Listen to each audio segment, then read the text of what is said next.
बिस्मिल्लाहिर्रहमानिर्रहीम। Dear student, आपको एक दफ़ा फिर से वेलकम कहा जाता है। डियर स्टूडेंट, हम बात कर रहे थे केमिस्ट्री की ब्रांचेस के हवाले से। तो जो आज हमारी ब्रांच है वो है जियो केमिस्ट्री। डियर स्टूडेंट, जियो का जो लफ्ज़ है जियो, इसे अगर इसकी मीनिंग देखें तो जियो कहा जाता है ज़मीन को, अर्थ को। जियो मीन्स अर्थ, ज़मीन। इसका मतलब ये हुआ कि जियो केमिस्ट्री का ताल्लुक हमारी ज़मीन के साथ होगा। अब इसके अंदर हम क्या स्टडी करेंगे कि ये जो ज़मीन है हमारी अर्थ, इसके अंदर जो एलिमेंट्स पाए जाते हैं या मिनरल जो मौजूद हैं, उनकी कंपोजिशन क्या है। जब हम लोग इस चीज़ को स्टडी करेंगे वो क्या होगी, जियो केमिस्ट्री। आइए चलते हैं अपनी डिफाइन की तरफ। The study of chemical composition, कि इसके अंदर हम केमिकल कंपोजिशन को क्या करते हैं, स्टडी करते हैं ऑफ अर्थ। किसकी? अर्थ की। क्योंकि जियो मतलब क्या होता है, अर्थ एंड इट्स सोर्सेज। और ये जो हमारे पास केमिकल्स हैं, मिनरल्स हो गए या बाकी एलिमेंट्स हो गए, इनके सोर्सेज क्या हैं, उन सोर्सेज को भी हम लोग क्या करते हैं, स्टडी करते हैं। And mineral is also called as a geochemistry. और मिनरल्स को भी हम क्या करते हैं, स्टडी करते हैं। डियर स्टूडेंट, ये जो मिनरल्स हम लोग इस्तेमाल करते हैं अपनी रोज़मर्रा ज़िंदगी के अंदर, जैसे कि बलूचिस्तान है, ये हमारा एक ऐसा सूबा है जो अल्लाह ताला ने इसको मदनियात से माला माल किया हुआ है। इसके अंदर आपको हर तरह की जो मिनरल्स हैं वो आपको मिलते हैं। सुई गैस है, अच्छा, इसके अलावा जिप्सम है, इवन गोल्ड है। तो ये क्या है, बेसिकली ये मिनरल्स हैं हमारे पास। और इसी तरह जैसे कि सिबी है, सिबी। तो सिबी से जो हमारे पूरे कंट्री के अंदर जो गैस इस्तेमाल होती है, सुई गैस, वो कहाँ से आ रही है, सिबी से आ रही है। तो इस चीज़ को हम लोग किसके ज़रिए स्टडी करते हैं, ये जियो केमिस्ट्री में स्टडी करते हैं। एप्लीकेशंस की अगर हम बात करें, स्कोप की, it is used in minerals explorations, कि इसको इस्तेमाल किया जाता है मिनरल्स को एक्सप्लोर करने में। एक्सप्लोर से मुराद कि उनको डिस्कवर करने में क्या किया जाता है, इसको इस्तेमाल किया जाता है। किसको? जियो केमिस्ट्री को। डियर स्टूडेंट, जैसा कि जो खाने का हम नमक इस्तेमाल करते हैं, साल्ट। अब ये जो साल्ट है, ये खेवड़ा के एक मकाम है, वहाँ से जो है ये हमें मिलता है, डिस्कवर हुआ है। अब हम क्या करेंगे, सबसे पहले मिनरल्स को एक्सप्लोर किया जाता है। एक्सप्लोर करने के बाद ये देखा जाता है कि ये जो मिनरल्स हमें मिला है, जैसे कि नमक मिला है, साल्ट आया, कि ये साल्ट इतना है कि जिससे हम उसके ऊपर जितना खर्चा करें वो निकल आए। यानी ऐसा ना हो कि साल्ट जो है वो हमें तकरीबन जो है थोड़ी सी मिकदार में मिले और उसके ऊपर जो है हमारे लाखों करोड़ रुपए लग जाए उसको निकालने में। तो लिहाजा हम लोग क्या करते हैं, जियो केमिस्ट, कि उस मिनरल्स को सबसे पहले डिस्कवर करते हैं। डिस्कवर करने के बाद उसकी क्वांटिटी को मालूम करते हैं कि कितनी क्वांटिटी के अंदर है। तो अगर हम इसके ऊपर इतनी मशीनरी लगाएं और इतना खर्चा करें तो हमें कितनी क्वांटिटी में जो है वो मिनरल मिल सकता है, तो वहाँ से फ़ायदा है या नुकसान है। तो ये सारी चीज़ें देखी जाती हैं। तो मिनरल्स को एक्सप्लोर किया जाता है, देखा जाता है कि ज़मीन की किस जगह पे कौन सा मिनरल है और वो कितनी कितनी क्वांटिटी के अंदर है। उसके बाद है जियो केमिकल मैपिंग। जब वो आपको जो मिल जाता है मिनरल्स, फिर उसकी मैपिंग की जाती है, जियो केमिकल मैपिंग ये है कि जैसे आपको साल्ट मिला है तो आप उस ज़मीन का, उस जियो का, अर्थ का मैपिंग तैयार करेंगे, मैप, कि इस एरिया के अंदर अंदर जो है हमें साल्ट मिल सकता है। और उस एरिया की जब आप लोकेशन को डिस्कवर करोगे मिनरल्स की, तो उससे हम कहते हैं जियो केमिकल मैपिंग। यानी कि हम उसकी मैपिंग बनाएंगे कि इतनी क्वांटिटी के अंदर है और इतनी गहराई के अंदर जो है हमें वो साल्ट मिल सकता है। इसे हम कहते हैं जियो केमिकल मैपिंग। इसके बाद है इसकी एप्लीकेशंस, ठीक है, इन्वायरमेंटल मॉनिटरिंग, कि हम इस जियो केमिकल केमिस्ट्री के अंदर जो हमारा इन्वायरमेंट है उसको मॉनिटरिंग कर सकते हैं। इसके अलावा फॉरेस्ट्री और मेडिसिन की जो रिसर्च है, मेडिकल रिसर्च, इसके अंदर हम इसको क्या कर सकते हैं, इस्तेमाल कर सकते हैं। डियर स्टूडेंट, ये मेडिसिन या मेडिकल की जो रिसर्च है मेडिसिन की, अगर इसकी हम बात करें तो जितने भी ये जो मेडिसिन हम लोग यूज़ करते हैं, ठीक है, अपनी ट्रीटमेंट के लिए, दवाई के लिए, तो इसके अंदर जो बेसिकली जो एक मिनरल्स होते हैं, अक्सर आप मेडिसिन ले आएँ तो उसकी साइड के ऊपर फार्मूला लिखे होते हैं और एक बाकायदा एक डायग्राम फ्लो चार्ट मौजूद होते हैं कि इसके अंदर फ़िलहाल मिनरल जो है इतनी मिकदार के अंदर है, फ़िलहाल इतनी मिकदार के अंदर माइक्रोग्राम में है, मिलीलीटर में है, या इस तरह से लिखा हुआ होता है। तो वो जो लिखे हुए होते हैं क्या है, वो सारे के सारे मिनरल्स हैं, एलिमेंट्स हैं। तो एलिमेंट्स या मिनरल्स को स्टडी क्यों कौन करता है, यही केमिस्ट होते हैं। तो हम लोग इन जो मिनरल जो हमें डिस्कवर होते हैं, चाहे वो प्लांट से डिस्कवर हो या जो हमें डिस्कवर कहाँ से, अर्थ से, ज़मीन से, तो ये जो ज़मीन से डिस्कवर होने वाली मिनरल्स हैं, उनको हम अपनी मेडिकल की जो फील्ड है इसके अंदर क्या करते हैं, स्टडी करते हैं। इसके बाद अगली जो ब्रांच है हमारी, वह है मेडिसिनल केमिस्ट्री। अच्छा, यहाँ पर ये जो आगे बढ़ने से पहले यहाँ पे आपकी जो बुक है उसके अंदर एक इंटरेस्टिंग इंफॉर्मेशन दी गई है, उसको देख लेते हैं। डियर स्टूडेंट, कुछ ये जो यूरोपियन कंट्रीज़ हैं या वो कंट्री जिनके अंदर जो है टेम्परेचर जो है बहुत कम होता है या बहुत ज़्यादा हो जाता है, तो ऐसी कंट्री ने क्या किया हुआ है कि उनके पास जियोथर्मल हीट पंप होते हैं, जियोथर्मल हीट पंप। अब ये क्या करता है जियोथर्मल हीट पंप कि ये जो ज़मीन का जो अंडरग्राउंड वाटर होता है, पानी, अंडरग्राउंड वाटर, लेट्स सपोज कि ये क्या है, हमारे पास वाटर मौजूद है, पानी H2O। अब ये क्या है, हमारे पास अर्थ है, ज़मीन, ठीक है, ये ज़मीन की ऊपर ऊपर वाली तय है, ये जिस पे अब हम लोग खड़े हैं। अब ये जो नीचे सारा का सारा क्या है, इसके पानी, अंडरग्राउंड वाटर है। अच्छा, अंडरग्राउंड जो वाटर है, जो इन्वायरमेंट है, उसकी ये खसूसियात होती है कि उसका टेम्परेचर कभी तब्दील नहीं होता। अगर ये टेम्परेचर यहाँ पे 10 डिग्री सेल्सियस है, तो चाहे ज़मीन का जो टेम्परेचर वो -5 डिग्री सेल्सियस ही क्यों ना हो जाए, अंडरग्राउंड वाटर का टेम्परेचर यही 10 डिग्री सेल्सियस ही रहेगा।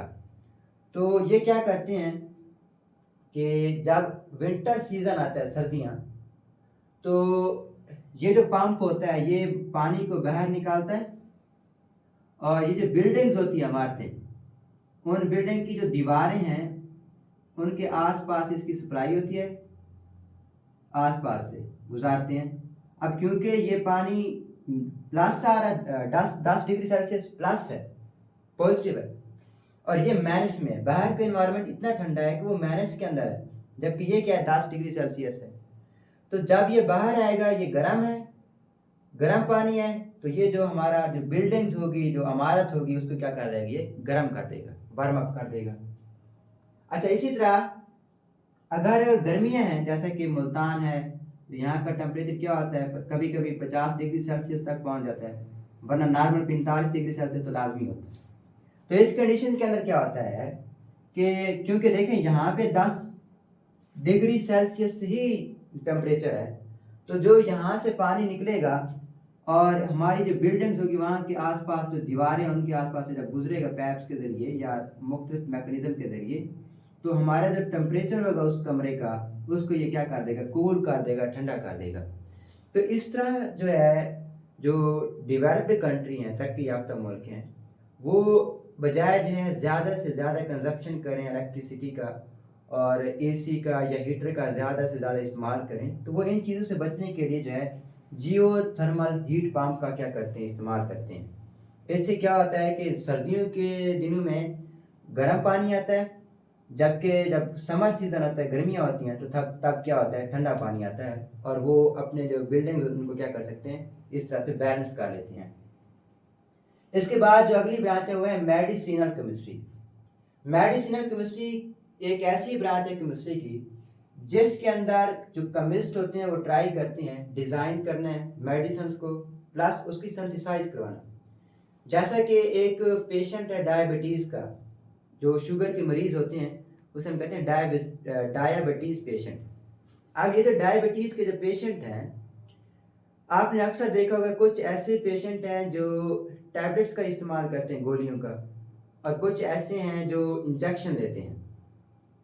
तो ये जो केमिस्ट होते हैं मेडिसिनल, ये सबसे पहले ये उस मेडिसिन को क्या करते हैं, डिज़ाइन करते हैं। आया कि ये जो मेडिसिन है ये टैबलेट्स की शक्ल में, गोली की शक्ल में दें, या फिर इसको जो है हम लोग इंजेक्शंस के ज़रिए दें। तो इसकी डिज़ाइन भी करते हैं, डिज़ाइनिंग तैयार करते हैं, प्लस इसको सिंथेसाइज भी करवाते हैं कि इसकी तैयारी कैसे होनी चाहिए, लिक्विड में हो या फिर इंजेक्शन की फॉर्म में या फिर टैबलेट्स गोली की शक्ल में हो, ठीक है, ड्रग्स या मेडिसिन की। उसके बाद which are beneficial for mankind, जो कि इंसानियत के लिए क्या हो, फ़ायदेमंद हो। तो ऐसी मेडिसिन को बनाना किसका काम होता है, मेडिसिनल केमिस्ट्री का। इसके बाद है इट इंक्लूड्स डिस्कवरी, कि मेडिसिनल केमिस्ट्री जो है इसका ताल्लुक मेडिसिन को डिस्कवर करने में भी है।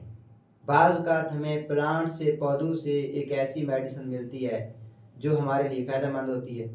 जैसा कि हमने बायो के अंदर जो है बच्चे जो बैठे होंगे उन्होंने डिस्कवर किया होगा, स्टडी भी किया होगा कि एक सिंक्यूना या क्यूना एक दरख्त था, उसकी जो छाल थी वो मेडिसिन के अंदर इस्तेमाल होती थी। तो इसी तरह डिस्कवरी करना मेडिसिन को।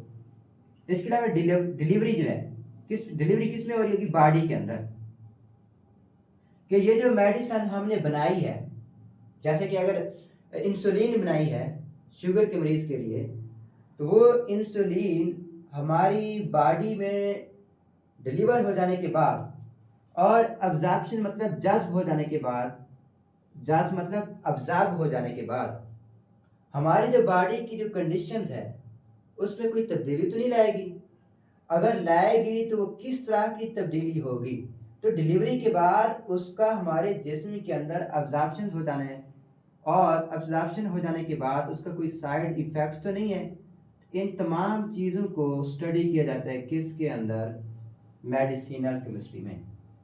और जब ये बॉडी में पहुंचती है हमारी ह्यूमन बॉडी के अंदर ये मेडिसिन, तो ये जाकर जो हमारा मेटाबॉलिज्म होता है, मेटाबॉलिज्म उस पे जाकर ये इफ़ेक्ट्स करती हैं। मेटाबॉलिज्म से मुराद एक बायोकेमिकल रिएक्शंस हैं, बायोकेमिकल रिएक्शंस। ये ऐसे रिएक्शंस हैं जो हमारी बॉडी के अंदर हो रहे होते हैं।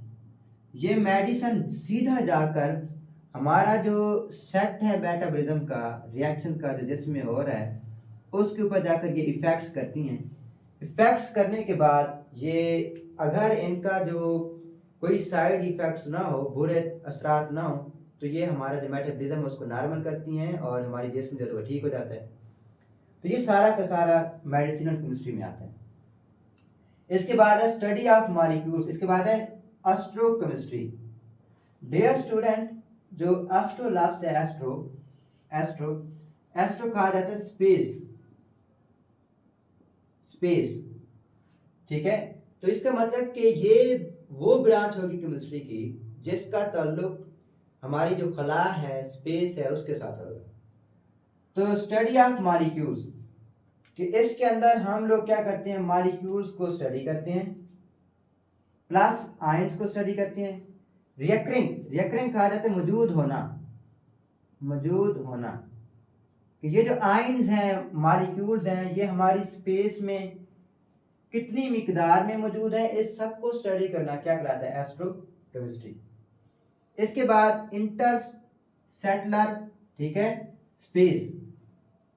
इंटरस्टेलर कहा जाता है गैलेक्सीज को, कहकशां, ठीक है, कहकशां जो है, प्लस ये जो हमारे सियारे हैं, ठीक है, सियारे, इन सियारों में स्टार्स हो गए, मार्स, ठीक है, बाकी जिस तरह के प्लैनेट्स, मून हो गया, जुपिटर हो गया, वीनस हो गया, ठीक है। इसके अलावा जो हमारी बड़ी बड़ी कहकशाएँ मौजूद है, गैलेक्सीज मौजूद हैं, इन गैलेक्सीज के अंदर और हमारे जो बाकी सियारे के अंदर जो मॉलिक्यूल्स हैं या ये आयंस हैं, ये किस हद तक मौजूद हैं, इनको स्टडी करना। प्लस अबंडेंस कहा जाता है कसरत को, कि यानी अगर ये मौजूद हैं एलिमेंट्स या आयंस, मॉलिक्यूल्स, तो ये कितनी मिकदार के अंदर मौजूद हैं, इन सब को स्टडी करना भी क्या कहलाता है, एस्ट्रोकेमिस्ट्री कहलाता है। Plus reactions of atoms, molecules, ions in the universe, कि इस कायनात में इनका जो रिएक्शंस है एटम्स का, मॉलिक्यूल्स का, आयंस का, उसको भी स्टडी करते हैं। अच्छा, फिर ये जो आयंस हैं, यानी कि ये आयन हो गया हमारे पास, मॉलिक्यूल्स हो गया, एटम्स हो गया, ठीक है। तो इन एटम से निकलने वाली रेडिएशंस, ठीक है, इन एटम से निकलने वाली रेडिएशंस का, इसे हम कहते हैं स्पीशीज। देखिए यहां से लास्ट यूज होगा दीज स्पीशीज। दीज स्पीशीज से मुराद यही, यानी कि एटम्स, मॉलिक्यूल्स और आयंस, इन स्पीशीज से खारिज होने वाली जो रेडिएशंस हैं उनको भी हम क्या करते हैं, स्टडी करते हैं। किसके अंदर, एस्ट्रोकेमिस्ट्री के अंदर।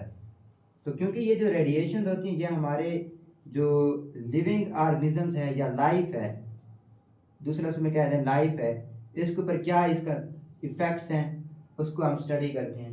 ये सारा का सारा हम एस्ट्रोकेमिस्ट्री के अंदर स्टडी कर रहे होते हैं। तो उम्मीद काफ़ी है कि आपके जो भी इसके अंदर सवालात होंगे उनके जवाब मिल चुके होंगे। मज़ीद अगर आपको कोई सवाल है तो आप कमेंट सेक्शन के अंदर पूछ सकते हैं। बेस्ट ऑफ लक, अल्लाह हाफिज़।